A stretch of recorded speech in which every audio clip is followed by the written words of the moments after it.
Hi guys, welcome to my channel. ఇదొచ్చేసి అహోబిలం ఉగ్రస్తంభము. ఈ నరసింహస్వామిని మనము దర్శనం చేసుకోవాలంటే ఖచ్చితంగా 3000 ఎత్తైన కొండపైకి అయితే వెళ్ళాలి.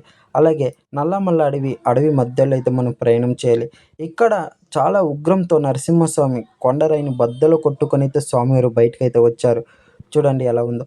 ఒక తాడు సాయం నుంచి మనం పట్టుకొని అయితే పైకైతే వెళ్ళాలి. ఇక్కడ ఒక రాయి జరిగిన చాలా ప్రమాదకరమైతుంది. అలాగే ఇక్కడ 100 మందిలో 10 మంది, 20 మంది చేరుకోలేనటువంటి అటువంటి ప్రదేశము. చూడండి మీరే ఎలా ఉందో అక్కడ. అలాగే ఇక్కడ స్వామివారు చాలా ఉగ్రంతో కొండరాయినైతే బద్దలు కొట్టుకొనైతే వచ్చారు.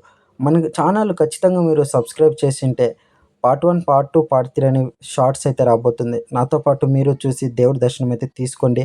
అలాగే ఇంకా మీరు సబ్స్క్రైబ్ చేయలేదంటే ఖచ్చితంగా అయితే ఇప్పుడు సబ్స్క్రైబ్ అయితే చేయండి. షేర్ చేసి, కమెంట్ చేసి, లైక్ చేయండి గైస్. అలాగే అన్ని వీడియోస్ మీరు చూసి ఉన్న తర్వాత స్వామివారి దర్శనం అయితే తీసుకోండి.